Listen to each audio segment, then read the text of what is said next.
రంధ్రాలు బయటికి రావడం ఏంటి? మనము పిల్లవాడు కాన్పైన తర్వాత తల్లికి పాలు వస్తున్నాయి, ఇప్పుడే వస్తున్నాయి కాబట్టి ఇంకొంచెం మంచి ఆహారం ఇద్దాము. తర్వాత కాన్పు అయిన వెంటనే మనము తల్లిపాలు తాగాలి.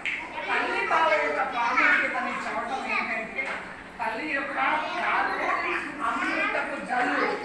అమృతపు జల్లు అంటే తల్లి ఒక గర్భంలో వాళ్ళకి ఎటువంటి రోగం రాదు అన్నట్టు అమృతపు జల్లు ఆ యొక్క 2 చుక్కలు కానీ 3 చుక్కలు కానీ ఆమె కడుపులో బిడ్డకు అందిస్తే